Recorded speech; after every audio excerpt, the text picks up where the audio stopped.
नमस्कार, आप देख रहे हैं दूरदर्शन किसान कार्यक्रम हेलो किसान में आप सभी का स्वागत है। मैं हूं आपके साथ मोनालिसा। सोमवार से शुक्रवार शाम के 6 बजे हम आपके लिए हेलो किसान कार्यक्रम लेकर आते हैं, जो कि एक फोन इन कार्यक्रम है। इसमें हम अलग अलग दिन कृषि क्षेत्र से जुड़े हुए अलग अलग महत्वपूर्ण विषय आपके लिए लेकर आते हैं, जिस पर विस्तार से विशेषज्ञ मेहमानों से चर्चा होती है। लेकिन आपके इस कार्यक्रम में बहुत ही अहम भूमिका होती है, क्योंकि आप अपने सवालों के साथ सीधे सीधे इस कार्यक्रम में जुड़ सकते हैं, चाहे वो टोल फ्री नंबर के जरिए हो या फिर व्हाट्सएप या ईमेल के माध्यम से भी आप अपने सवाल हमें भेज सकते हैं। तो आइए सबसे पहले हम आपको आज के विषय के बारे में बता दें। हेलो किसान कार्यक्रम में आज हम जिन विषयों पर चर्चा करेंगे वो है मोटे अनाज का खाद्य प्रसंस्करण। इसके साथ ही बात होगी खरीफ फसलों में रोग प्रबंधन के बारे में। तो ये दो बेहद ही महत्वपूर्ण विषय है जिस पर आज इस कार्यक्रम में हम चर्चा करेंगे विस्तार से। इस विषय पर आप कोई भी सवाल पूछ सकते हैं। इसके लिए आप हमारे टोल फ्री नंबर पर कॉल कर सकते हैं। नोट कर ले हमारा टोल फ्री नंबर 1800-113060 और 1800-113061। टोल फ्री नंबर के जरिए कॉल करने के दौरान बस इस बात का ध्यान रखें कि सीधे सीधे फोन लाइन के जरिए बातचीत करें और टीवी की आवाज बंद रखें। इससे बातचीत में रुकावट नहीं आएगी। व्हाट्सएप नंबर बता दें 8800520717। व्हाट्सएप के जरिए भी आप अपना सवाल हमें भेज सकते हैं। इसके अलावा ईमेल भी कर सकते हैं। हमारी ईमेल आईडी नोट कर ले hellokisan2015@gmail.com। सवाल भेजने के साथ साथ अपना नाम और स्थान भी जरूर लिखें। इस वक्त हमारे साथ दो विशेषज्ञ मेहमान जुड़े हुए हैं। आइए आपका परिचय करा देते हैं। हमारे साथ डॉक्टर एस सी दुबे हैं। आप सहायक महानिदेशक हैं भारतीय कृषि अनुसंधान परिषद नई दिल्ली में। बहुत बहुत स्वागत है आपका। साथ ही इस कार्यक्रम में इस वक्त हमारे साथ जुड़ी हुई हैं डॉक्टर शकुंतला, जो कि हेड एसोसिएट डायरेक्टर है कृषि विज्ञान केंद्र नगीना उत्तर प्रदेश से। आपका भी बहुत बहुत स्वागत है इस कार्यक्रम में। तो आइए बातचीत की शुरुआत करते हैं। और हेलो किसान कार्यक्रम में जैसे आज हम बात करने जा रहे हैं खरीफ फसलों के रोग प्रबंधन के बारे में, तो आइए बातचीत की शुरुआत इसी से करते हैं। तो डॉक्टर दुबे, आपसे जानना चाहेंगे कि खरीफ फसलें बोई जा चुकी हैं, कई जगहों पर किसान बोने की तैयारी भी कर रहे हैं। ऐसे में फसलों का उचित ध्यान रखेंगे तभी उन्हें अच्छी उपज मिलेगी। तो रोगों से बचाना बेहद जरूरी होता है। तो क्या कहना चाहेंगे आप इस पर? हाँ, मैं इस समय किसान भाई जैसा कि जानते हैं कि बहुत सी खरीफ की फसलें खेत में लगी हुई हैं, जैसे धान की फसलें लगाई जा चुकी हैं। कहीं कहीं पर धान के पौध जो अभी तैयार है उसका रोपण होना बाकी है। तो वो अवश्य ही वो ध्यान दें। उनको इसमें रोपण में भी या पौधशाला में भी ध्यान देना है कि वहाँ पर रोगों का संक्रमण अगर है तो उसका प्रबंधन उचित रूप से करना है। मूंग उड़द की फसलें खेत में लगी हुई हैं, उसको भी ध्यान देने की ज़रूरत है। अगर थोड़ा भी कहीं लक्षण दे, यानी किसान भाइयों को इस अवस्था में मैं केवल इतना ही बता सकता हूँ कि ज्यों भी वो कहीं असामान्य लक्षण दिखाई दें पौधों पर, वो तुरंत उसका उचित निदान करें और निदान करके उसका रोग प्रबंधन की व्यवस्था करें।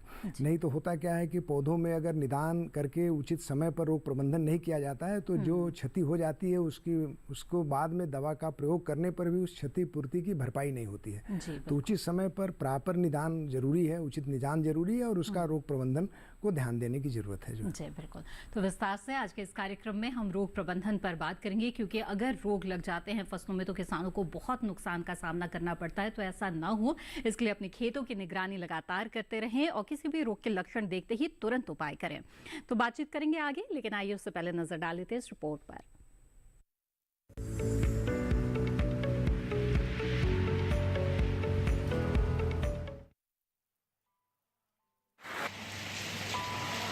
इस समय पूरे देश में कहीं कम तो कहीं ज्यादा बरसात हो रही है। साथ ही खेतों में खरीफ की फसल लगी हुई है। ऐसे में इस समय खेतों में लगी फसलों में रोग प्रबंधन करना बहुत जरूरी है। बात अगर सब्जी फसलों की करें तो खीरा, लौकी और काशी फल में आर्द्र पतन रोग लगता है। ये एक मृदा जनित रोग है। आर्द्र पतन रोग नई पौध या बीजांकुरों का सामान्य रोग है। ये रोग उन सभी जगहों पर मिलता है जहां नमी की मात्रा ज्यादा होती है, साथ ही जहां खेतों में जल निकासी का उचित प्रबंध नहीं होता। समय पर इस रोग पर नियंत्रण नहीं करने से ये फसल को नुकसान पहुंचा सकता है।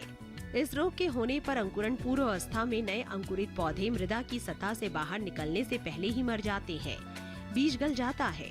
इस रोग से बचाव के लिए नर्सरी के लिए उभरी हुई बीज शैया तैयार करनी चाहिए, जिससे जल निकास आसानी से हो सके।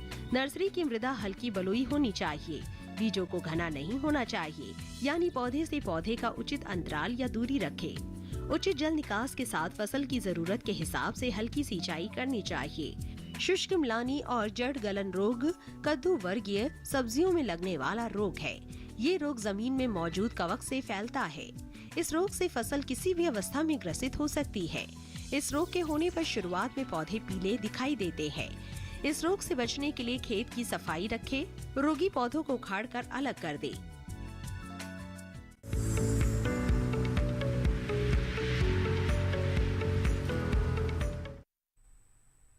जी हाँ, तो खरीफ फसलों के रोग प्रबंधन पर ये रिपोर्ट आपने देखी। अब बातचीत को आगे बढ़ाते हैं और मोटे अनाज की खाद्य प्रसंस्करण के बारे में बात करते हैं। डॉक्टर शकुंतला, आपसे जानना चाहेंगे कि ये साल बेहद ही अहम है मोटे अनाजों के लिहाज से, क्योंकि हम अंतर्राष्ट्रीय पोषक अनाज वर्ष मना रहे हैं। इस बीच अगर खास तौर पर इनकी खेती के अलावा अगर खाद्य प्रसंस्करण की बात की जाए तो इस क्षेत्र में किस तरह की संभावनाएं उभरती हुई आप देख रही हैं? हम अपने कृषक भाइयों को बताना चाहेंगे कि जो मोटे अनाजों का जो प्रसंस्करण यदि वो करके बेचते हैं, अपना मार्केट में सामान उतारते हैं, उससे जो है तो उनकी आय में दोगुनी वृद्धि भी होगा। और साथ साथ इनकी जो मार्केट में जो है से बाजरा है, बाजरा 30-32 रुपए किलो बिकता है। यदि इसके प्रसंस्करण करके यदि मार्केट में बेचेंगे, इसका बिस्किट है, नमकीन है, मठरी है, इत्यादि कई आइटम ऐसे हैं कि बनाकर और उसको जो है वही 32 रुपए से वो 200 रुपए किलो तक का भी अपना मार्केट में अपना सामान प्रसंस्करण करके बेच सकते हैं। उनके आय में निश्चित है कि इजाफा होगा। बिल्कुल। तो सीधे सीधे अनाजों की बिक्री के बजाय अगर प्रसंस्करण कर लेते हैं और मूल्य संवर्धन कर लेते हैं तो इससे आमदनी में काफ़ी इजाफा होने की संभावना बनती है। इसके लिए किस तरह के उपाय करने होते हैं, इसके बारे में विस्तार से जानेंगे आगे। आइए उससे पहले नजर डाल लेते हैं इस रिपोर्ट पर।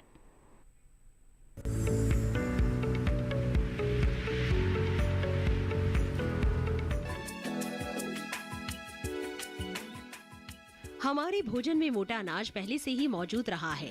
हमारे पूर्वज खाने में मोटे अनाज का अच्छा खासा उपयोग करते थे, लेकिन जैसे जैसे समय बीतता गया हमारे खान पान के तौर तरीकों में भी बदलाव आने लगा। हम मोटे अनाज को भूलते गए और गेहूं व चावल पर निर्भरता बढ़ाते चले गए। लेकिन अब एक बार फिर पूरी दुनिया मोटे अनाज की ओर वापस लौट रही है। अंतर्राष्ट्रीय स्तर पर भी मोटे अनाजों की मांग बहुत तेजी से बढ़ रही है।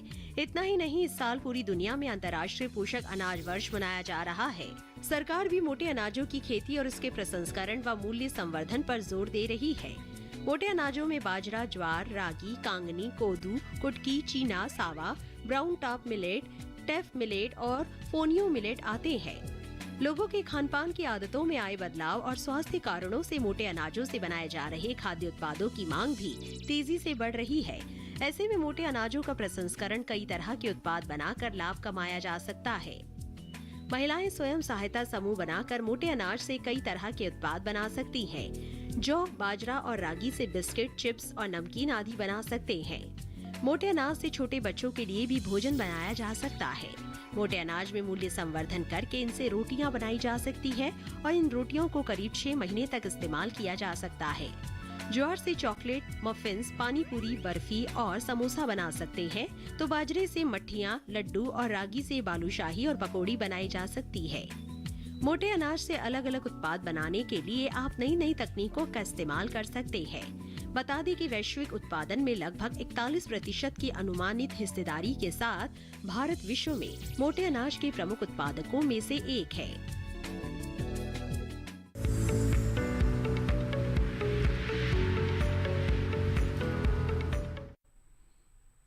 तो देखा आपने मोटे अनाज की खाद्य प्रसंस्करण के क्षेत्र में कितनी सारी संभावनाएं इस वक्त मौजूद है। इस पर विस्तार से चर्चा करेंगे, लेकिन इस बीच हमारे दर्शकों के सवाल आने शुरू हो गए हैं, तो आइए सवालों को शामिल करते हैं। व्हाट्सएप के जरिए एक सवाल भेजा है हमारे दर्शक अंकुर सहाय जी ने आजमगढ़ उत्तर प्रदेश से।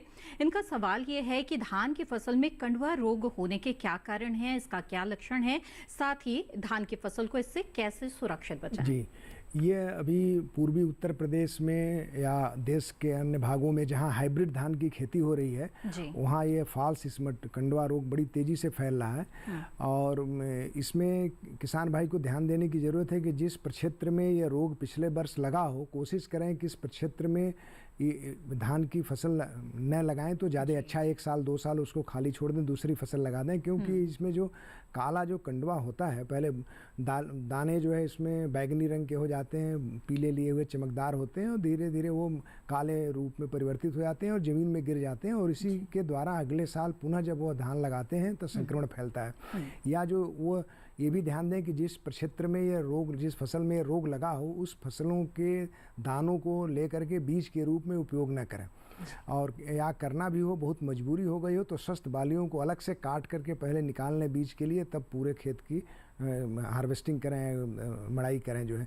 नहीं तो क्या होता है, दाने जो काले होते हैं वो टूटते हैं और बालियों में, दानों में चिपक जाते हैं, और अगले साल वो फिर जब इससे पौध तैयार करते हैं तो रोग का संक्रमण खेत में बढ़ता है। जी। और एक चीज़ और ध्यान देने की ज़रूरत है कि जब बाली निकलने से पहले अगर उनको आभास हो रहा है कि हर साल ये हमारे क्षेत्र में आ रहा है, तो किसी एक दवा का वो छिड़काव कर दें। जैसे टिल्ट एक दवा है, प्रोपिकोनाजोल जिसका नाम है, प्रोपिकोनाजोल या ट्यूबुकोनाजोल जो है, 1 ml प्रति लीटर की दर से घोल बना करके वो जो है 500 लीटर प्रति हेक्टर में छिड़काव कर दें। बाली निकलने, जब बूट स्टेज में थोड़ी सी बाली निकलती है, दूध बनने से पहले, दाने बनने से पहले दूध अगर हो, उसी दुग्धावस्था में एक छिड़काव कर दें।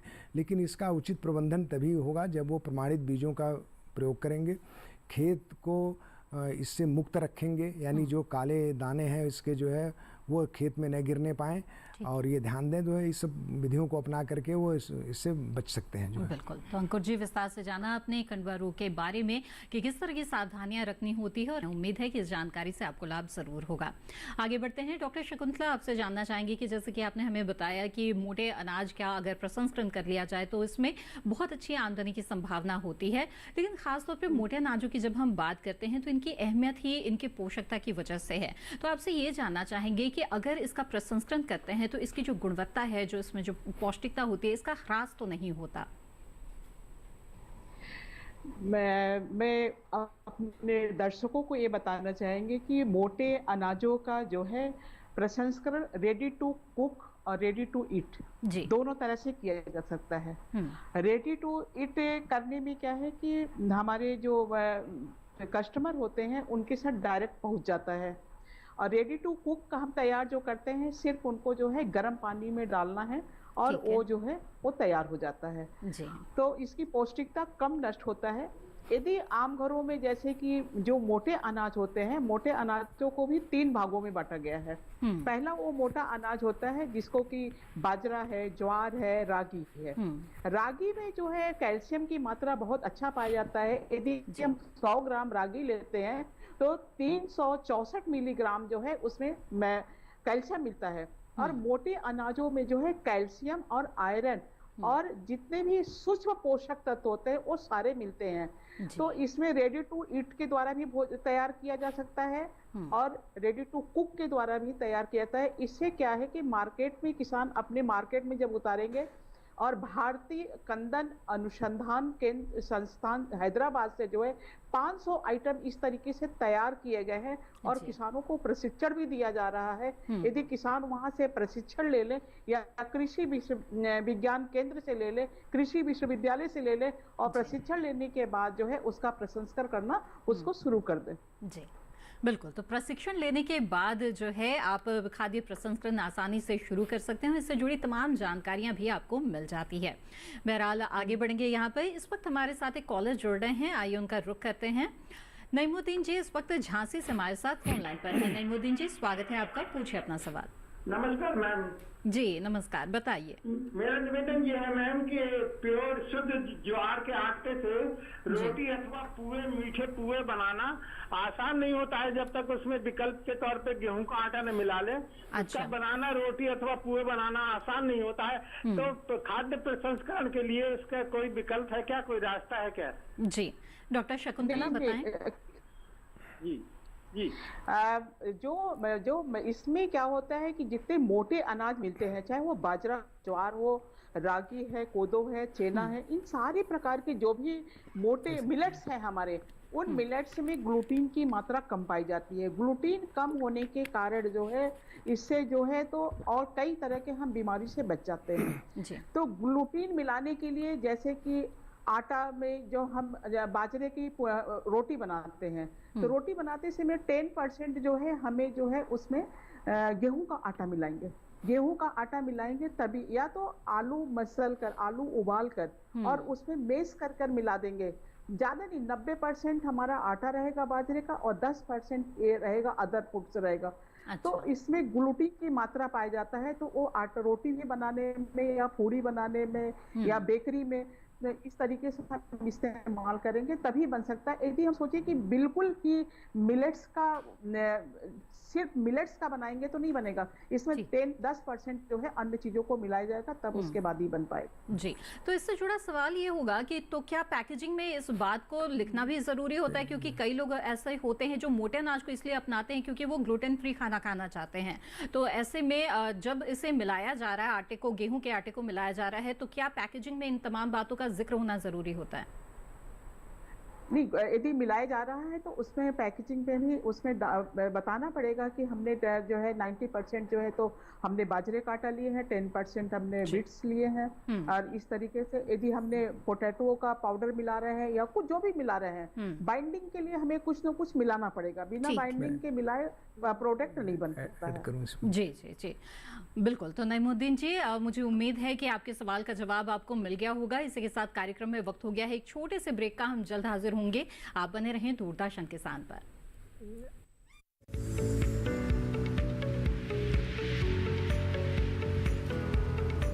अरे भाई, सुना नहीं क्या?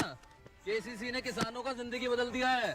देश के छोटे किसान 1,60,000 रुपये तक का कर्ज बिना किसी गारंटी को ले पाएंगे।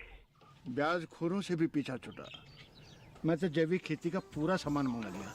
केसीसी का भी कोई दबाव नहीं है। ब्याज चुकाने के लिए पूरा 1 साल मिलता है। समय पर भुगतान करने पर केवल 4% के सालाना ब्याज पे लोन मिल गया मुझे। अपना आधार कार्ड, लेटेस्ट फोटो और जमीन के कागजात लेके अप्लाई करो बस। और नामांकन भरने के लिए जेब भी ढीली नहीं करनी पड़ी।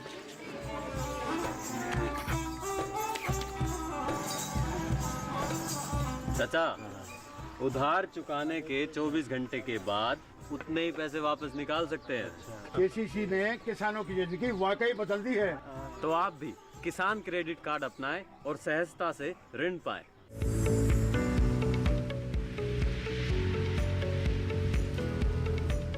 स्वागत है, आप देख रहे हैं कार्यक्रम हेलो किसान। इस कार्यक्रम में आज हम खरीफ फसलों के रोग प्रबंधन के बारे में और मोटे अनाज की खाद्य प्रसंस्करण के बारे में चर्चा कर रहे हैं।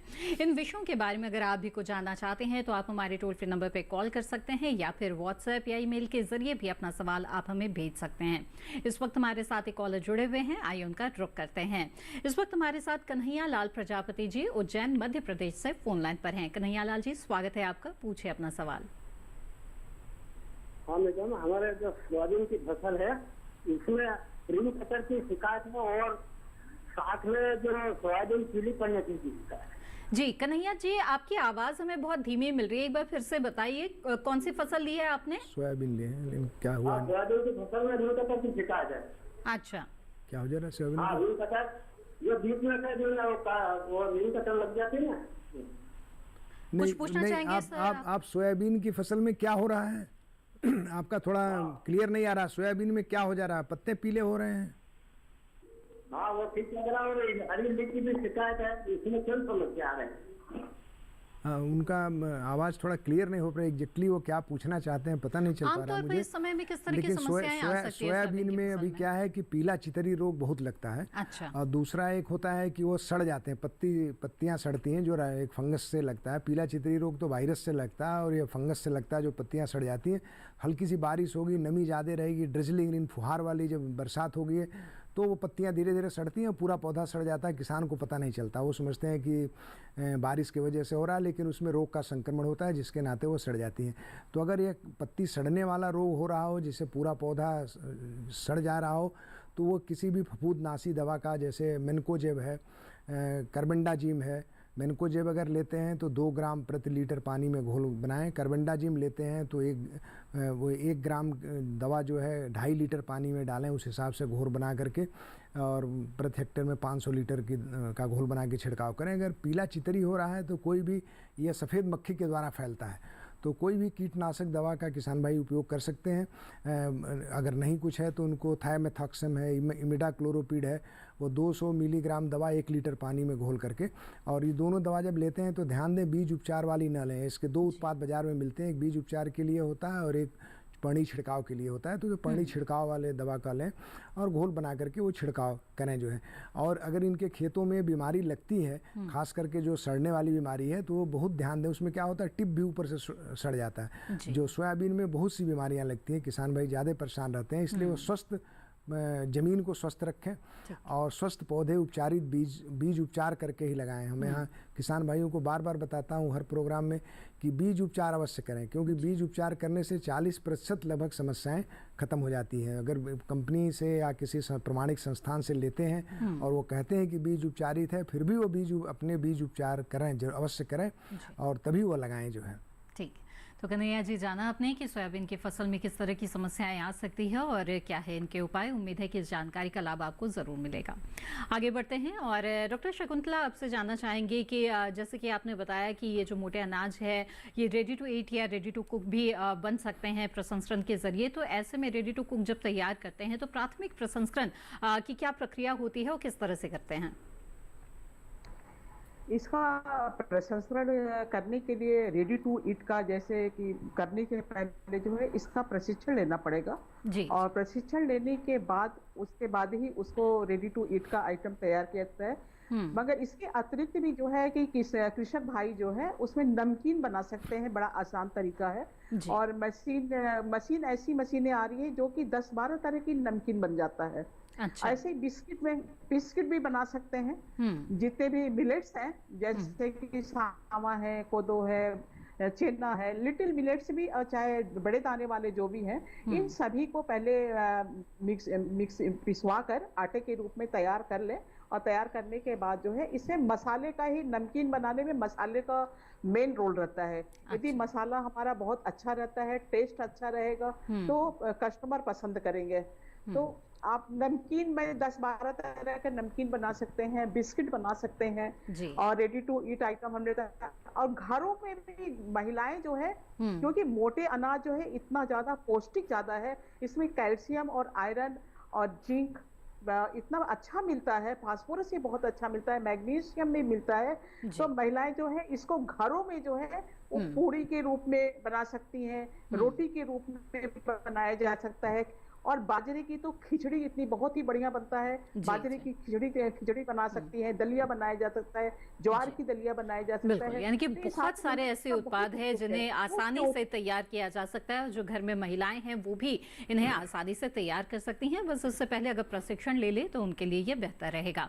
आगे बढ़ते हैं और कुछ सवालों को यहाँ कार्यक्रम में शामिल करते हैं। एक सवाल भेजा है राजस्थान बूंदी से हमारे एक दर्शक ने, और इनका कहना है कि जो धान की फसल है उसमें लाल कीड़े हो रहे हैं, तो ऐसे में जानना चाहते हैं कि कौन सी दवा इसमें लगेगी।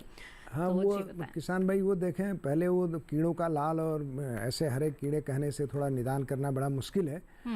वो दिखा लें कि वो कीड़े पत्ते का रस चूस रहा है, कि कहीं ऐसा ना हो कि कुछ कीड़े ऐसे लाल रंग के होते हैं, वैसे लाभदायक कीड़े होते हैं, वो नुकसान नहीं पहुंचाते हैं फसलों को। तो अपने नज़दीक के कृषि विज्ञान केंद्र पर या कोई भी कृषि की संस्था हो या कोई कृषि विश्वविद्यालय का क्षेत्र वो सेंटर हो या कोई भारतीय कृषि अनुसंधान परिषद का संस्थान हो, कीड़े का उचित निदान जरूर कराएं। अगर वो थोड़ा सा संक्रमण बताते कैसा नुकसान कर रहा है फसल में, तो अवश्य ही मैं उसको बता पाता किस दवा का छिड़काव करें। क्योंकि यहाँ मैं किसान भाई को अवश्य बताना चाहूँगा कि वो अनावश्यक रूप से दवा का छिड़काव न करें, क्योंकि ये कीड़े कुछ दिखा और आप डीलर के यहाँ गए और उन्होंने दुकान वाले ने बता दिया ये दवा छीट दें, आप छीट दें। पहले उसका एक निदान उचित कराएं कि कौन सा कीड़ा है, तभी उस पर किसी दवा का छिड़काव करें, अन्यथा अनावश्यक रूप से आपकी लागत बढ़ जाती है और कीड़ों का प्रबंधन भी नहीं होता है और वातावरण भी प्रदूषित होता है। बिल्कुल। तो चलिए इन बातों का ध्यान जरूर रखेंगे आप, मुझे उम्मीद है। आगे बढ़ते हैं। इस वक्त हमारे साथ एक कॉलर जुड़े हुए हैं, उनका सवाल लेते हैं। युवराज जी महाराष्ट्र से इस वक्त हमारे साथ फोन लाइन पर हैं। युवराज जी स्वागत है आपका, पूछिए अपना सवाल। जी बताइए। हेलो युवराज जी, मेरी आवाज मिल रही है आपको? हाँ। युवराज जी टीवी की आवाज बंद रखिएगा, बातचीत में रुकावट आएगी। हाँ मैडम। अपना सवाल पूछ सकते हैं आप, टीवी की आवाज बंद कर दीजिए। हाँ मैडम, जो सोयाबीन की फसल है इसमें कीड़े है तो क्या नियंत्रण कर सकते हैं उसमें? जी हाँ, अब सोयाबीन के फसल में वो कीड़ा बता रहे हैं। सोयाबीन में कई प्रकार के कीड़े लगते हैं, लेकिन अगर वो हो सकता है उनका फल छेदक कीड़ा लग रहा हो, तो वो कोई भी जो है संपर्क वाली कीटनाशक दवा का, या सोयाबीन में सफ़ेद मक्खी भी बहुत लगती है जिसके पीला चितरा भी रोग भी फैलता है उससे। तो अगर सफ़ेद रस चूसने वाला कोई भी कीड़ा फसल में लग रहा हो तो वो जो है इमिडाक्लोरोपिड या थाइमेथॉक्सिन दोनों दवा में से किसी एक का छिड़काव कर सकते हैं जो है, और दूसरे भी कीड़ों के लिए ये काम करेगा। लेकिन इनको भी मैं यही सलाह दूंगा कि आप पहले उस कीड़े को, या ये बताते कीड़ा क्या कर रहा है, फली में छेद कर रहा है या पत्तों का रस चूस रहा है, तो वो उनको उचित दवा बताने में आसानी होती। अन्यथा वो किसी विज्ञान केंद्र पर पुनः इनको यही सलाह दूंगा कि वो अपना क्षतिग्रस्त पौधे के साथ कीड़ों को भी अगर ले जाएं, ले जा कर के उसका निदान करवा लें, या फ़ोटो खींच कर ले जाएं, वो दिखा कर के निदान करा लें, तभी वो दवा का प्रयोग करें। जी, आइए अब आगे बढ़ते हैं। इस बीच हमारे साथ एक कॉलर जुड़ गए हैं, उनका सवाल यहाँ पर ले लेते हैं कार्यक्रम में। विपिन जी सागर मध्य प्रदेश से इस वक्त हमारे साथ फोन लाइन पर हैं। विपिन जी स्वागत है आपका, पूछिए अपना सवाल। जी नमस्ते मैम। जी नमस्कार, बताइए। मेरे 3 सवाल है। पहला सवाल ये था कि सोयाबीन में खरपतवार के लिए इमाजी थापा डाल दें या फिर कोई दूसरा सुझाव देंगे। दूसरा सवाल ये था कि मक्के में खाद कैसे डाला, यूरिया, क्योंकि यहाँ पे लोग कुछ अलग अलग तरीके से डाल रहे हैं, तो सही तरीका क्या है। और तीसरा सवाल ये था कि जो मोटे अनाजों का प्रसंस्करण है, इसमें जैसे कुछ लोग नमकीन या बिस्किट बनाते हैं तो एक्सपायरी डेट कैसे कंफर्म करें।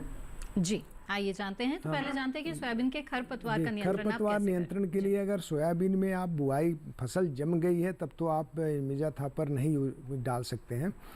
सबसे उचित होता है कि बुआई के पहले ही जो है आप कोई भी खरपतवार नियंत्रण के लिए डालें तो ज़्यादा अच्छा होता है।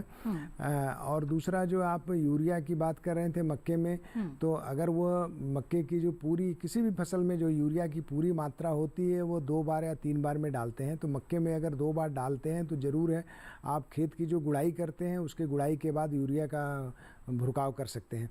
और या तो तीसरा डोज आप डाल रहे हैं, थोड़ा सा बचा के रखा है यूरिया, कई बार क्या होता है उसका पानी छिड़काव भी कर सकते हैं, लेकिन उसका कंसंट्रेशन जो है उसकी सांद्रता बहुत कम 2% से ज़्यादा नहीं होनी चाहिए, ध्यान देने की ज़रूरत है। नहीं तो अगर आप चाहिए पर्याप्त नमी होनी चाहिए। जब भी यूरिया का खेत में प्रयोग करें, मिट्टी पर भुरकाव करते हैं तो यह ध्यान दें कि वो मिट्टी में ज़्यादा नमी, पैर नहीं धंसना चाहिए और वो ज़्यादा सूखा नहीं होना चाहिए। तो आप उसको गुड़ाई के बाद उसके खरपतवार निकाल कर गुड़ाई करके यूरिया का भुरकाव कर सकते हैं जड़ों के पास। आइए अब आगे बढ़ते हैं। अब मोटा अनाज से जुड़ा हुआ जो आपका सवाल था उसका जवाब देते हैं। डॉक्टर शकुंतला बताएं कि मोटे अनाज के जो प्रसंस्कृत खाद्य उनके एक्सपायरी डेट से जुड़ा हुआ सवाल था विपिन जी का। जी, जो भी मिलेट्स के जो आइटम बनाए जाते हैं उसका जो एक्सपायरी डेट है वो मिनिमम कम से कम 3 महीना तो रहता ही है। 3 महीने बाद जो है उसको वो खराब हो जाता है। तो 3 महीने तक उस जो है, क्योंकि जब हम जो भी चीजें बनाते हैं, नमकीन बनाते हैं या मठरी बनाते हैं या चिप्स बनाते हैं, तो उस समय उसमें नाइट्रोजन गैस भरी जाती है। नाइट्रोजन गैस भरते हैं तो उससे क्या होता है कि उसकी जो हमारा आइटम बनता है, जो प्रोडक्ट मेरा बनता है, उसकी जो है एक्सपायरी डेट भी बढ़ जाता है। तो वो 3 महीने तक हम उसको इस्तेमाल किया जा सकता है। जी, तो विपिन जी उम्मीद है कि आपके सवाल का जवाब मिल गया होगा। आगे बढ़ते हैं यहाँ पर। और डॉक्टर दुबे आपसे जानना चाहेंगे कि जैसे कि आपने कार्यक्रम की शुरुआत में ही बताया था कि अगर रोग लग जाता है तो नियंत्रण करना कई बार बहुत ही मुश्किल हो जाता है, तो ऐसे में क्या बचाव के तौर पर कुछ उपाय अपनाए जा सकते हैं ताकि रोग की स्थिति अवश्य, ये बहुत अच्छा है आपने प्रश्न किया। इसीलिए तो किसान भाइयों को बार बार हर कार्यक्रम में बताया जाता है कि पहला काम वो स्वस्थ बीजों का चयन करें, प्रमाणित संस्थाओं से बीज लें और बीज का उपचार करें। और मैं किसान भाइयों को कई बार बताता हूं, अगर रोग कोई विशिष्ट रोग है तो उसके लिए विशेष दवाएं हैं, लेकिन अगर उनको कुछ नहीं पता है तो वो जो है कार्बेंडाजिम ले लें 1 से 1.25 ग्राम और थिरम ले लें 1 से 1.25 ग्राम, यानी 2 से 2.5 ग्राम प्रति किलोग्राम बीज की दर से शुष्क बीज उपचार करें। किसी फसल में भी वो कर सकते हैं। इससे अगर ज़्यादा आशातीत फ़ायदा नहीं हुआ तो नुकसान कोई होने वाला नहीं है, खर्च बहुत कम आता है, और बीज उपचार करके अवश्य लगाएं। दूसरी बात कि वो अगर किसान भाई को पिछले विगत वर्षों में उनका अनुभव है कि हमारे यहाँ मौसम अगर ऐसा होता है तो इस रोग का संक्रमण हो जाता है, या उनको बगल के गांव में या बगल के पड़ोसी के खेत में कोई भी रोग के लक्षण दिखाई दे, प्रारंभिक लक्षण बढ़ने न दे, एक पत्ती पर कोई धब्बा दिखाई दे, कुछ दिखाई दे, तो तुरंत वह रोग का उपचार करें, उसको बढ़ने न दें। अन्यथा क्योंकि आदमी और पौधों के रोगों में ही अंतर होता है। हमारी एक उंगली में घाव होता है तो उंगली ठीक हो जाएगी, दवा करेंगे। पौधे में एक पत्ती झुलस गई तो झुलस गई, फिर नई पत्ती ही दूसरी रहेगी, वो पत्ती हरी नहीं होगी। तो वो थोड़ा ध्यान देने की उनकी ज़रूरत है। और स्वस्थ फसल लें, स्वस्थ फसल लेने के लिए क्या है, संतुलित मात्रा में जो संशुद्ध की गई है उर्वरकों का व्यवहार करें, अनावश्यक ज़्यादा पानी का व्यवहार न करें, खरपतवारों पर ही जो है रोग के कारक जो है पनपते हैं और रोग में मुख्य फसल में करते हैं, तो खरपतवारों से नियंत्रण भी करें। ये कुछ किसान भाई माफ कीजिएगा, यहाँ पर आपको रोकना पड़ेगा। इस वक्त हमारे साथ एक कॉलर जुड़े हुए हैं, उनका सवाल यहाँ ले लेते हैं। जय सिंह जी गोंडा मध्य प्रदेश से इस वक्त हमारे साथ जुड़े हुए हैं, माफ कीजिएगा गुणा से इस वक्त हमारे साथ जुड़े हुए हैं। जी जय सिंह जी, स्वागत है आपका, पूछिए अपना सवाल। हेलो जय सिंह जी, मेरी आवाज मिल रही है? जी आप अपना सवाल पूछ सकते हैं। जी मैडम, जैसे कि आपने धान की फसल ली है। टीवी की आवाज बंद कर दीजिए जय सिंह जी। जी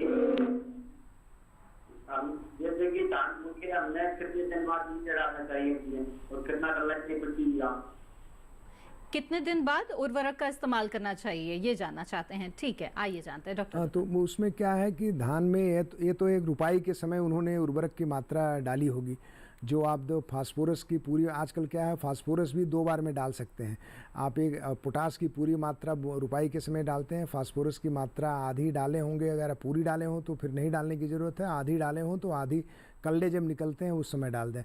और यूरिया की मात्रा जो भी पूरी नहीं डालनी है, वो जो है नत्रजन की मात्रा वो डाले होंगे जो बुआई के समय, और जो बच गया उसको 2 भाग में कर दें। एक भाग कल्ले के समय निकालें और एक जो है बाली निकलने से पहले, जब बूट स्टेज जिसको कहते हैं, उस समय जो है नत्रजन का व्यवहार करें। और हमेशा ये ध्यान दें कि वो कितना उर्वरक डालेंगे, मृदा जांच जरूर कराएं। भारत सरकार का ये इस पर बहुत जोर भी है कि मृदा सॉइल हेल्थ कार्ड बनाएं और मृदा जांच कराएं, और मृदा में जो भी उर्वरक की जितनी मात्रा हो वो इतनी मात्रा का ही व्यवहार करें। जी जी बिल्कुल। तो जय सिंह जी, उम्मीद है आपके सवाल का जवाब मिल गया होगा। इसी के साथ कार्यक्रम में यहाँ पर वक्त हो चला है एक और छोटे से ब्रेक का। जल्द हाजिर होंगे, आप बने रहें दूरदर्शन किसान पर।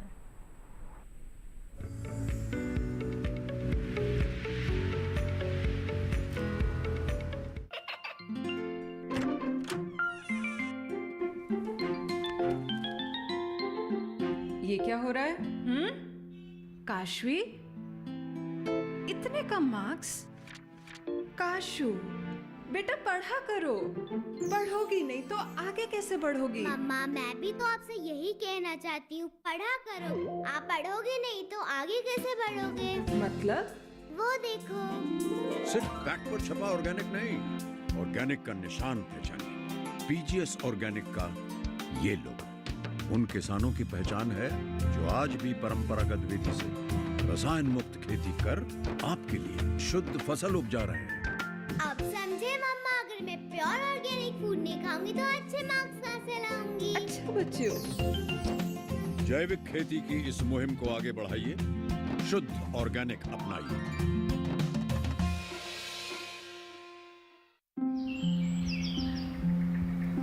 अरे अरे अरे क्या कर रहा है? इधर इधर इधर, हम बोल रहे हैं तेरे बीजू का। उतला बोल रहा है? हाँ, पक्षियों से तो हम खेत को बचा लेते हैं, पर इन घातक रसायनों से कैसे बचाएं? मतलब? देख बेटा, तू जो ये अंधाधुंध रसायन मिलाता है ना, मिट्टी की सेहत बिगड़ने लगी है, और जब माटी ही कमजोर पड़ जाएगी तो उपज कैसे सेहतमंद होगी? हाँ? अरे पहले ऐसा नहीं था, पूछना अपने बड़े बुजुर्गों से, कैसे फसल लहलहाती थी, शुद्धता झलकती थी। हाँ, माटी भी तंदुरुस्त और लोग भी। अब पहली वाली बात कहाँ? पर अब तो सभी डाले हैं। सब नहीं, आज भी लाखों जागरूक किसान परंपरागत विधि से फसल उगा रहे हैं। खर्चा कम और उपज की कीमत भी बेहतर पा रहे हैं। ठीक है भाई, मैं भी आज से जैविक खेती शुरू करूंगा। माटी से प्रेम की परंपरा है परंपरागत खेती।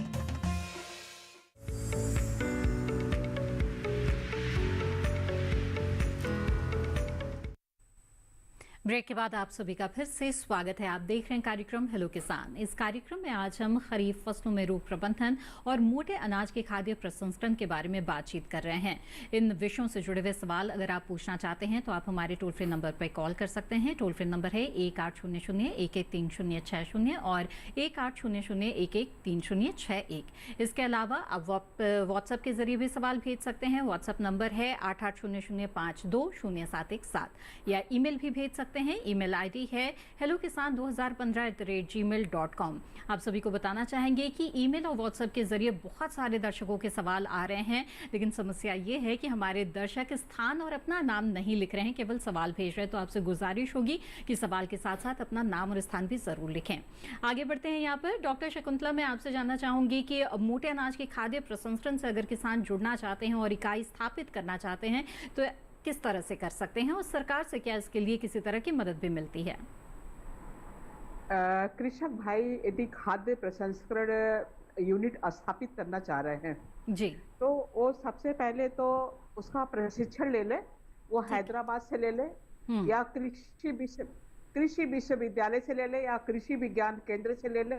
वहां से पहले प्रशिक्षण प्राप्त कर ले। प्रशिक्षण प्राप्त करने के बाद जो है खाद्य प्रसंस्करण मंत्रालय है जी, खाद्य प्रसंस्करण मंत्रालय से जो है वो 5 लाख का 25 लाख का जितना भी लोन, उनको 50 लाख तक का भी लोन मिल जाएगा बड़े आराम से। यदि बहुत बड़ा यूनिट लगाना चाहते हैं तो 1-2 करोड़ रुपए तक भी मिल जाता है।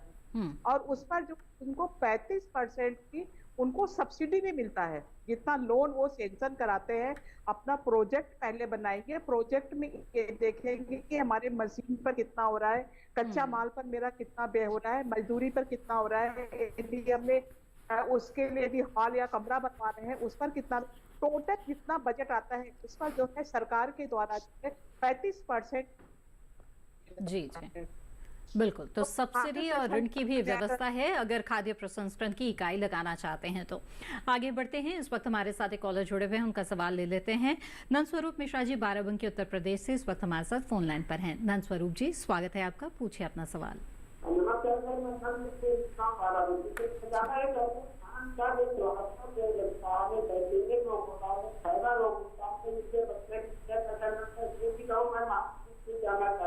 जी,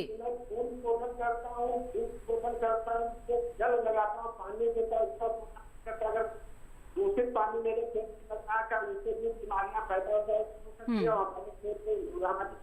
जी, तो धान की फसल में दूषित पानी का प्रयोग करने से भी क्या रोग या बीमारियां हो सकती है, ये जानना चाहते हैं? अच्छा, जी डॉक्टर। नहीं, ऐसा दूषित का मतलब क्या है वो मैं समझ नहीं पा रहा हूँ इनका दूषित पानी से। हाँ, गुणवत्ता अगर मान ली लवणी पानी है, क्षारी पानी है तो निश्चित रूप से वो आपकी मिट्टी भी खराब हो जाएगी और फसल को का उचित आपका उत्पादन भी नहीं मिलेगा।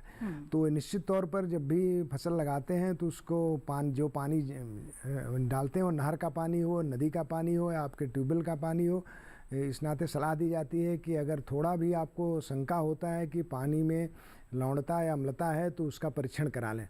उसी के अनुसार जो है वो प्रजातियां लगाएं। आजकल बहुत सी प्रजातियां हैं जो पानी खारा पानी है या अम्लीय पानी है तो उसमें वो प्रजातियां अच्छी उपज देती हैं। बहुत से ऐसे प्रक्रिया हैं जो ऐसे भी पोषक तत्व हैं जो ज़मीन पर डाल करके पानी के उस दुष्प्रभाव को कम किया जा सकता है।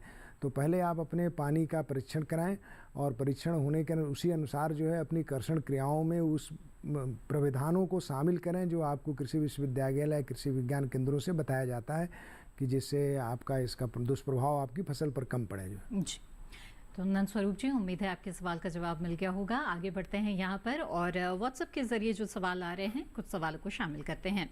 हरियाणा से हमारे एक दर्शक ने सवाल भेजा है जिन्होंने अपना नाम नहीं लिखा है। वो ये कह रहे हैं कि धान में लंबा बढ़ने की बीमारी है, इसके लिए किस दवा का प्रयोग करें? हाँ, ये हरियाणा और पंजाब में बहुत 2-3 सालों से, करीब 5 सालों से इसका संक्रमण बहुत बढ़ रहा है। इसको बकानी रोग कहते हैं। जी जी। इसमें क्या होता है कि पौधे की दौजियाँ बढ़ जाती हैं, यानी उसके तने बढ़ जाते हैं और उसको अगर ध्यान से देखें तो उन जड़ों के पास जो है कवक से लगने वाला, फफूंद से लगने वाला रोग है। सफ़ेद गुलाबी रंग के कवक जाल भी दिखाई देते हैं पानी के अंदर, थोड़ा सा पानी जो सूखता है तो दिखाई देते हैं और इससे पतला हो जाते हैं, पतली बाली निकलती है, पैदावार का बहुत नुकसान होता है। और इसका एक बार खेत में लग जाता है तो उसका प्रबंधन बहुत मुश्किल होता है, क्योंकि जब बाली निकलती है तभी ये पता चलता है। जी। जो अनुभव हो गया अगर किसान को तो वो उसके बाली निकलने से पहले भी पौधे की बाड़ दे करके वो पहचान लेते हैं। और इसके जो रोग फैलाने वाला कारक है वो ज़मीन के अंदर ही रहता है। अच्छा। तो ये बहुत ध्यान देने की ज़रूरत है कि ज़मीन के अंदर से उसको हमेशा पूरा तो हम ख़त्म नहीं कर सकते हैं, किसी भी रोग कारक को हम पूरा समाप्त नहीं कर सकते हैं, लेकिन उसकी सांद्रता को, उसकी मात्रा को इतना कम करना है कि जिसके वजह से वो रोग न पैदा कर सके। तो उसके लिए वो मिट्टी को जो है स्वस्थ रखना है। यानी जब धान की फसल की कटाई हो जाती है या बुआई से पहले उसमें कार्बनिक खादों का प्रयोग करें, जैविक उत्पादों का प्रयोग करें, खास करके ट्राइकोडर्मा, क्योंकि ये फ्यूजेरियम नामक फफूंद से होता है, तो ट्राइकोडर्मा के उत्पादों का प्रयोग करें। 2 किलोग्राम को करीब 5 से 10 क्विंटल गोबर की खाद में मिला दें और 24 घंटे के लिए बोरे से ढक के रख दें। वो उसमें पूरे हरा हो जाता है तो उसको ज़मीन में व्यवहार करें, या बीज को उपचारित करके लगाएं जो है। और अगर उनको थोड़े सी ज़्यादा बालियाँ नहीं निकल गई है और उनको आभास हो रहा है कि हमें ये संक्रमण है, तो उसमें जो है वो कार्बेंडाजिम नामक दवा होती है, उसका 500 मिलीग्राम यानी 2 लीटर में 1 ग्राम मात्रा का घोल करके 300 से 500 लीटर प्रति हेक्टर की दर से छिड़काव करें। और तो इसकी कुछ हद तक इस कमी आ जाएगी, लेकिन इसको ज़मीन के अंदर रहने वाले कारक को ही कम करना है। और रोग रोधी कुछ प्रजातियां हैं, वो हरियाणा से हैं, तो हरियाणा कृषि विश्वविद्यालय हिसार में है, वहाँ से संपर्क कर लें, KVK से संपर्क करें। जो कुछ रोग रोधी प्रजातियाँ हैं उनके क्षेत्र के लिए संशोधित की गई हैं, उनको उगाएं। बिल्कुल। तो जाना आपने बकाने रोग से किस तरह से छुटकारा मिल सकता है। आगे बढ़ते हैं, डॉक्टर शकुंतला आपसे जानना चाहेंगे कि जब मोटे अनाज के खाद्य प्रसंस्करण से किसान जुड़ना चाहते हैं तो उसके लिए कई तरह के मशीनों की आवश्यकता पड़ती है, तो ये मशीनें कहाँ से मिल सकती हैं किसानों को? मैडम, हम खाद्य प्रसंस्करण की जो मशीनें हैं नोएडा में भी मिलता है। हम पार्टिकुलर किसी दुकान का नाम नहीं बताएंगे, कहीं की प्रचार का है। तो नोएडा में भी है, दिल्ली में भी है, पंजाब में भी है, और वहाँ पर नमकीन बनाने वाली मशीनें जो है 3 लाख से लेकर 4 लाख रुपए तक की भी है, और वहाँ से परचेज कर सकते हैं और मशीन उपकरण लाकर, और अपने उनके यहाँ के जो मशीन के जो बेचते हैं, जो सेलर है मशीन के, वो जो है अपने यहाँ से आदमी को भेजते हैं। नमकीन बनाने का भी पूरा मेथड भी बताते हैं, मशीन चलाने के बारे में बताते हैं, मसाले के बारे में बताते हैं, रॉ मटेरियल के बारे में बताते हैं। वो सारा सब कुछ वो चाहे तो यूट्यूब में जो है डाल देंगे कि नमकीन बनाने वाली मशीन कहाँ से मिल सकता है, तो वो सारा सब कुछ आ जाएगा। बिल्कुल। आइए अब आगे बढ़ते हैं, कुछ और सवालों को कार्यक्रम में शामिल कर लेते हैं। एक सवाल व्हाट्सएप के जरिए भेजा है कैलाश प्रजापति जी ने उज्जैन मध्य प्रदेश से। इनका सवाल है कि सोयाबीन की फसल के अंदर झुलसा रोग है, इसके लिए कौन सी दवा का छिड़काव करें? हाँ, वही जो मैं पहले बता रहा था कि झुलसा रोग वो पूरा सड़ जाता है पत्ती, ये फफूंद के से होता है भी, जिसको राइजेक्टोनिया कहते हैं। किसान भाई इसको बहुत अच्छी तरह से जानते हैं। और जब भी फुहार होती है बारिश की हल्की 3-4 दिनों तक, तो 4-5 दिन में ही पूरी फसल नष्ट हो जाती है। और विगत कई वर्षों पहले तो लगभग मध्य प्रदेश का पूरा सोयाबीन इससे नष्ट हो गया था। तो ये, और इसका भी रोग कारक जमीन के अंदर रहता है। जो पत्ते झुलसते हैं उसमें बाद में सफ़ेद रंग के कंठ कवक बनते हैं, जो बाद में काले होकर के मसूर के दाने की तरह हो जाते हैं और ज़मीन के अंदर गिरते हैं, और उसी के द्वारा फिर अगले वर्ष फसल में रोग लगता है। तो किसान भाई इसमें भी बहुत मैं यही बताता हूँ बार बार कि वह ज़मीन में इस रोग के कारक की मात्रा को कम करें, कार्बनिक सड़े गले खादों का व्यवहार करें, बीज को उपचार करें, ट्राइकोडर्मा या स्यूडोमोनास फ्लोरोसेंस और बेसिलस सब्टिलिस के उत्पाद का जमीन में व्यवहार करें, कार्बन जैविक उत्पादों का, और बीज उपचार अवश्य करें। और अभी रोग जो थोड़ा बहुत लगता है, थोड़ा बहुत से मतलब कि अगर कम से कम 10 पौधे देखेंगे तो 1-2 पौधे में 1-2 पत्तियाँ सड़ी हुई हों, तो वो जो है बेबेस्टीन नामक सीथमार एक दवा मिलती है, उसका भी व्यवहार 1 ml दवा को 1 मिलीलीटर दवा को 1 लीटर पानी की दर से घोल बना के छिड़काव कर सकते हैं। कार्बेंडाजिम क्या छिड़काव कर सकते हैं, मेनकोजेब का भी छिड़काव कर सकते हैं। इन सब दवाओं का वो छिड़काव करें। तो कैलाश जी, जाना आपने कि किस तरह से उपाय आप अपना सकते हैं इस रोग से बचने के लिए। आगे बढ़ते हैं और अगले कॉलर का रुख करते हैं। हरलाल जी मंदसौर मध्य प्रदेश से इस वक्त हमारे साथ फोन लाइन पर जुड़े हुए हैं। हरलाल जी, स्वागत है आपका, पूछे अपना सवाल। मैडम, मैं ये बोलना चाहता हूँ कि मैं ग्राम चतुरिया तहसील जिला मंदसौर मध्य प्रदेश से बोल रहा हूँ। इस सोयाबीन की फसल में यदि लंबे समय तक कीट नहीं पड़े, इसके लिए कौन सी दवाई डालनी चाहिए, मतलब महीने पर 1.5 महीने पर? जी हाँ, ऐसा है कि सोयाबीन जो भी दलहनी फसल लगाते हैं, सबसे ज़्यादा जो है सफ़ेद मक्खी का संक्रमण होता है और उससे पीला चितरी रोग लगता है, सोयाबीन में भी है। तो वो जो है आप बीज उपचार जब करते हैं तो कोई फफूंदनाशक दवा के साथ साथ एक कीटनाशक दवा का भी उपयोग करें, जैसे थायमेथॉक्सम आप यूज कर सकते हैं, उसका प्रयोग करें। उसका जो बीज उपचार वाला उत्पाद आता है 4 ग्राम जो है प्रति किलोग्राम बीज की दर से उसको व्यवहार करें। और उसके साथ जो है आप कार्बेंडाजिम भी ले सकते हैं, थीरम भी ले सकते हैं, कोई फफूंदनाशक दवा से उपचारित करें। तो उससे करीब 20 से 25 दिन बुआई के समय तक उसमें सफ़ेद मक्खी का संक्रमण नहीं होता है। और अगर आप अपने विगत वर्षों का अनुभव अगर आपके क्षेत्र में है, कौन से कीड़े लगते हैं, उसी के अनुसार एक जो है, जैसे मैडम ने भी पहले बताया कि आप पहले से ही उचित वातावरण हो रहा है संक्रमण के लिए, तो आप एक कीटनाशक दवा का छिड़काव कर दें। लेकिन ये ध्यान दें, किसी भी फफूंदनाशक या कीटनाशक दवा का आप अनावश्यक रूप से छिड़काव न करें और फसल के पकने के 15-20 दिन पहले तक छिड़काव बंद कर दें। यानी जो नहीं तो उनका प्रभाव क्या हो जाए, आपके उत्पाद में आता है और उसका बाजार मूल्य कम मिलता है, वो विषाक्त हो जाता है। और फिर अगर आप बाहर भेजते हैं, एक्सपोर्ट करते हैं, उससे तेल निकालते हैं और भी बाई प्रोडक्ट बनाते हैं, कोई उत्पाद खाने का बनाते हैं, तो उसकी गुणवत्ता कम हो जाती है और अंतर्राष्ट्रीय बाजार में भी उसका मानकों पर खरे नहीं उतरते हैं और उनका बहुत कम मूल्य मिलता है। बिल्कुल। तो रसायनों का इस्तेमाल जब भी कर रहे हैं तो उसके लिए कुछ विशेष सावधानियां बरतनी बेहद ज़रूरी है। उम्मीद है कि इन जानकारियों का लाभ आप ज़रूर उठाएंगे। इसी के साथ यहाँ पर कार्यक्रम में वक्त हो गया है एक और छोटे से ब्रेक का। ब्रेक के बाद भी हमारी चर्चा जारी रहेगी। साथ ही आप भी अपने सवालों के साथ हमारे साथ जुड़ते रहें और फिलहाल बने रहें दूरदर्शन किसान पर।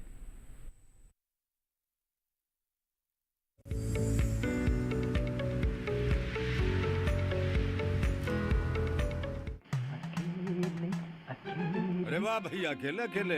अरे तू भी ले, पर खाएगा कैसे? मैं ऑर्गेनिक खेती की बात कर रहा रे बेटे। अकेले अकेले खेती कब तक करेगा?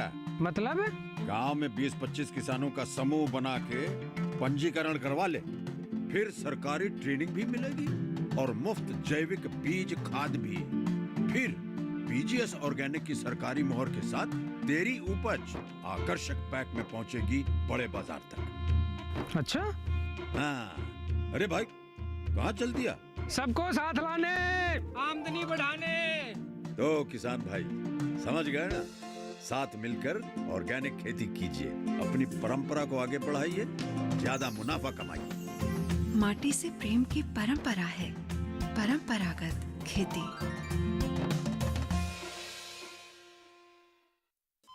अरे सुन तो। मुझे क्या सुनाना चाहते हो? जो सुनाओ मेरी सौतन को। किसको? अरे वही तुम्हारा मोबाइल फोन जिससे सुबह शाम दिन रात चिपके रहते थे और कहते थे किसान कॉल सेंटर से बातें हो रही हैं। अच्छा ये बात है। हाँ क्यों, क्या हुआ? अब बात नहीं होती क्या? अब तो झट से बात हो जाती है। ऐसा क्या?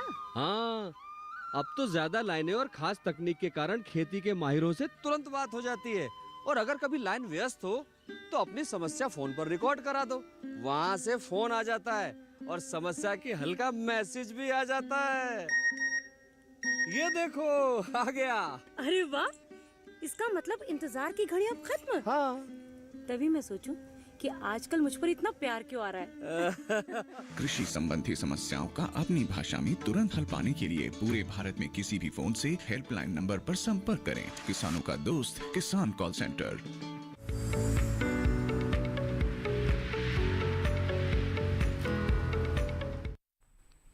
ब्रेक के बाद आप सभी का फिर से स्वागत है। आप देख रहे हैं कार्यक्रम हेलो किसान। इस कार्यक्रम में खरीफ फसलों के रोग प्रबंधन और खाद्य प्रसंस्करण के बारे में हम बातचीत कर रहे हैं, खासतौर पे मोटे अनाज के खाद्य प्रसंस्करण के बारे में। इन विषयों से जुड़े हुए सवाल पूछने के लिए आप हमारे टोल फ्री नंबर पर कॉल कर सकते हैं या फिर ईमेल व्हाट्सएप के जरिए भी अपना सवाल भेज सकते हैं। एक सवाल शामिल करते हैं कार्यक्रम में, लेकिन समस्या ये है कि दर्शक ने अपने नाम और स्थान का जिक्र नहीं किया है, लेकिन सवाल ले लेते हैं। सवाल ये है कि भिंडी का पत्ता पीला हो रहा है और सिकुड़ भी रहा है, तो ऐसे में क्या उपाय? हाँ, इसमें भिंडी में ये बहुत संक्रामक बीमारी है, जैसे मूंग उड़द में लगती है या सोयाबीन में हम चर्चा कर रहे हैं तब से। इसमें भी वो पीला मुजैक रोग उसको बोलते हैं। इसमें नसें जो है पीली हो जाती हैं, धीरे धीरे पूरा पत्ता पीला हो जाता है, नसें हरी भी कभी कभी दिखती हैं और इसमें जो है पत्ते सिकुड़ भी जाते हैं। तो ये वायरस विषाणु से होने वाला रोग है और एक बार रोग आ जाता है तो उसका प्रबंधन करना बहुत असंभव हो जाता है। उसकी तीव्रता को केवल जो है रोग वाहक कीटों के नियंत्रण को करके हम कर सकते हैं, जिससे रोग का प्रचार एवं प्रसार रोगी पौधे से स्वस्थ पौधे में नहीं होगा। तो किसान भाई जिस फसल में रोग लगी है, जिस खेत में रोग लगी है, और अगर 10% से ज़्यादा हो, ये हमेशा में किसान भाई को ध्यान देना है, ज़्यादा संक्रमण होता है तो दवा का व्यवहार न करें, कृषि विज्ञान केंद्रों पर जरूर परामर्श ले लें, नहीं तो अनावश्यक रूप से उनके घर की पूंजी चली जाती है। तो ये इमिडाक्लोरोपिड या थायमेथॉक्सम का कोई भी उत्पाद बाजार में मिल रहा हो लाएं, और उसके 100 से 200 मिली लीटर मात्रा को 1 लीटर पानी में घोल करके उसका छिड़काव करें, जो है 400 से 500 लीटर, और उससे ज़रूर अवश्य ही उसकी तीव्रता कम होगी। बिल्कुल, ये ध्यान दें जी। अब आइए आगे बढ़ते हैं और मोटे अनाज के खाद्य प्रसंस्करण के बारे में कुछ और जानकारियां हासिल करते हैं। डॉक्टर शकुंतला, आपसे जानना चाहेंगे कि इन दिनों हम देख रहे हैं कि खास तौर पे मोटे अनाजों को लेकर के, प्रसंस्करण को लेकर के बहुत सारे स्टार्टअप्स शुरू हो गए हैं। साथ ही ये भी कहा जाता है कि अगर FPO के माध्यम से आप इस तरह के कार्य में जुटते हैं तो इसमें सफलता की गुंजाइश और ज़्यादा होती है। तो ऐसे में इन बारे में आप क्या सुझाव देना चाहेंगे किसानों को?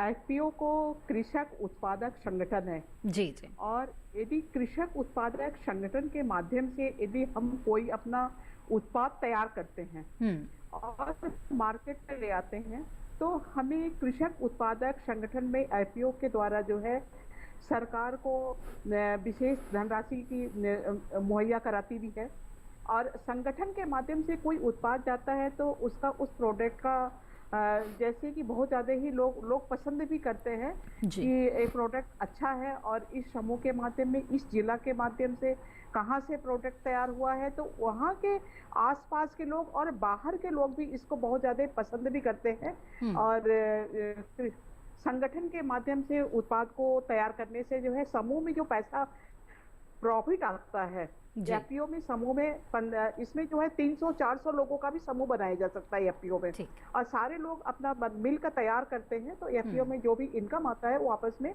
बढ़ जाता है, और समूह के माध्यम से सरकार भी काफी सहायता कर रही है। जी बिल्कुल। डॉक्टर शकुंतला, आपने बहुत अच्छी जानकारियां हमें दी मोटे अनाजों के खाद्य प्रसंस्करण के बारे में। आपका बहुत बहुत धन्यवाद हमारे साथ जुड़ने के लिए। आइए अब कार्यक्रम में आगे बढ़ते हैं। आपको भी धन्यवाद बहुत बहुत, आपने स्टूडियो में मुझे बुलाई, बहुत बहुत धन्यवाद। आइए अब कार्यक्रम में आगे बढ़ते हैं और डॉक्टर दुबे, आपसे जानना चाहेंगे कि आपने हमें बताया कि खरीफ की कई तरह की फसलें हैं जिनमें कई तरह के रोग व कीटों की समस्या हो सकती है, और इनके निदान के लिए जो किसान हैं वो अक्सर हम देखते हैं कि रसायनों का इस्तेमाल करते हैं, लेकिन इन दिनों काफ़ी प्रगतिशील किसान हैं जो कि जैविक खेती और प्राकृतिक खेती को अपना रहे हैं और वो रसायनों का इस्तेमाल नहीं करना चाहते, तो ऐसे में उनके पास किस तरह के विकल्प हैं? हाँ, मैं किसान भाई को बताना चाहूँगा कि वो रसायनों का उपयोग बहुत कम करें और आवश्यक होने पर करें जब उनके पास कोई विकल्प न हो। और रोगों और कीटों के प्रबंधन के लिए किसान भाइयों को सामयिकित और एकीकृत, जिसको IPM और IDM कहते हैं, उसका प्रयोग करें। इसमें क्या होता है कि शुरू से ही एक प्रबंधन की रूपरेखा बनानी पड़ती है कि हम बीज प्रमाणित संस्थाओं से लें, रोगरोधी प्रजातियों का बीज लें, बीज का उपचार करें, उचित समय पर बुआई करें, खेत में रहने पनपने वाले रोग और कीटों के संक्रमण को कम करने के लिए जो मिट्टी में रहते हैं उसमें जैविक उत्पादों का उपयोग करें। जैसे बहुत से बाजार में जैविक उत्पाद हैं, कीटों के लिए भी हैं और रोगों के लिए भी उसका प्रयोग करें, और जब ज़रूरत हो तभी आवश्यकता, कहने का मतलब है कि पौधे को स्वस्थ रखें। पौधे जब स्वस्थ रहेंगे तो उनके रोग और कीटों का संक्रमण कम होगा, और जब भी ज़रूरत हो तभी वह रसायनों का प्रयोग करें, अन्यथा वो किसी भी रसायन का प्रयोग ना करें, और प्रॉपर निदान करने के बाद रसायन का प्रयोग करें। बहुत बार होता है कि निदान नहीं प्रॉपर होता है, और निदान न होने के वजह से वो अनावश्यक रूप से रसायनों का प्रयोग करते हैं, तो वो जरूर ध्यान दें कि अनावश्यक रूप से रसायनों का प्रयोग न करें खेत में। ये सब कुछ बातें हैं जो किसान भाई इसको ध्यान में दे करते। जो जैविक उत्पाद में जैसे वो ट्राइकोडर्मा है, बेसिलस है, स्यूडोमोनास है, बहुत नीम की अर्क है, नीम का जो आयल है, ऐसे उत्पादों का बहुत से ऐसे हैं जो प्रयोग हैं। जैसे गर्मी में खेत की गहरी जुताई कर दें, खरपतवार से रहित खेत को रखें, ये छोटी छोटी अनावश्यक जल का प्रयोग न करें, सिंचाई का प्रयोग न करें, नमी ज़्यादा न बढ़ने दें, नमी कम न होने दें। ये कई भी विधियां हैं जो किसान भाई वो पता है उनको कि हमारे क्षेत्र में किस रोग और कीटों का संक्रमण ज़्यादा होता है, और वो कृषि विज्ञान केंद्रों से परामर्श लेके उसकी सामयिकित रूपरेखा बना करके करें तो वो ज़्यादा उनको लाभ होगा। डॉक्टर दुबे, चलते चलते एक बहुत ही छोटा सा सवाल पूछना चाहूंगी कि इन दिनों अभी काफ़ी बारिश हो रही है तमाम जगहों पर और कई बार खेतों में जलभराव भी हो जाता है, तो ऐसे में क्या ये भी किसी तरह के रोग के लिए समस्या खड़ी कर सकता है? ये अवश्य ये भी जो है अनावश्यक रूप से जल का भराव हो जाता है। तो अगर मान लीजिए वो बुआई किए हैं तो बीज अंकुरित नहीं होगा, सड़ जाएगा। अब बहुत सी फसलें जो लत्तर वाली है, अभी आपने जैसे अपने भी वीडियो क्लिप में दिखा रहे थे कि जो कोहड़े की फसलें हैं, कद्दू की फसलें हैं, टमाटर की फसलें हैं, जो जमीन पर सटी रहती हैं, अगर ज़्यादा होता है तो वहाँ से वो सड़ने लगती हैं और वो जल निकासी का इंतजाम करना बहुत जरूरी है। अनावश्यक रूप से जल उम्मीद है कि ये सावधानियां किसान जरूर बरतेंगे। डॉक्टर दुबे, आपने बहुत अच्छी जानकारियां दी हमें कार्यक्रम के दौरान, आपका बहुत बहुत धन्यवाद। तो उम्मीद है कि ये तमाम जानकारियां आपके लिए बहुत लाभकारी साबित होगी। जहां एक तरफ खरीफ फसलों के रोग प्रबंधन से आप अच्छी फसल ले पाएंगे, तो वहीं मोटे अनाज के खाद्य प्रसंस्करण से जुड़कर आप अच्छी कमाई कर पाएंगे, ऐसी हम आशा करते हैं। आगे बढ़ते हैं और हेलो किसान कार्यक्रम के कल के विषय के बारे में आपको बता दें। हेलो किसान कार्यक्रम में कल जिन विषयों पर चर्चा की जाएगी वो है बरसात में माफ कीजिएगा बरसात में फूलों की खेती और साथ ही शुष्क क्षेत्रों में फलदार पौधों की उन्नत तकनीक। तो इन दो विषयों पर कल के कार्यक्रम के दौरान चर्चा की जाएगी। इस बीच आप अपने सवाल हमें भेज सकते हैं। अगर आप अपना ये सवाल भेजना चाहते हैं तो आप हमें ईमेल कर सकते हैं। हमारी ईमेल आईडी है hellokisan2015@gmail.com। सवाल भेजने के साथ साथ नाम स्थान भी ज़रूर लिखें। और इसके अलावा आपको बता दें कि सोशल मीडिया के अलग अलग प्लेटफॉर्म्स के जरिए भी आप लगातार हमारे साथ जुड़े रह सकते हैं। आप हमारे साथ सोशल मीडिया में फेसबुक, इंस्टाग्राम और ट्विटर के जरिए जुड़ सकते हैं, जिनसे कार्यक्रम से जुड़ी जानकारी भी आपको मिलती रहेगी और आप अपने सवाल और कार्यक्रम से जुड़े अपने विचार भी आप हमारे साथ साझा कर सकते हैं। दूरदर्शन किसान के कॉल सेंटर नंबर पर भी आप कॉल कर सकते हैं और अपने सवाल दर्ज करा सकते हैं। हमारा टोल फ्री नंबर है 1800-113060। सोमवार से शनिवार सुबह 6 बजे से रात 10 बजे के बीच कॉल करके आप अपने सवाल दर्ज करा सकते हैं। इसके अलावा आपको बता दें कि हेलो किसान कार्यक्रम को आप दूरदर्शन किसान के YouTube चैनल पर भी देख सकते हैं। इसके लिए टीवी स्क्रीन पर दिखाए जा रहे इस QR कोड को स्कैन करें। इससे आप सीधे हमारे YouTube चैनल से जुड़ जाएंगे, जहां पर आप हेलो किसान कार्यक्रम के किसी भी एपिसोड्स को देख सकते हैं। इसी के साथ हेलो किसान की आज की कड़ी में बस इतना ही। हमें दीजिए इजाजत। आप बने रहें दूरदर्शन किसान पर। नमस्कार।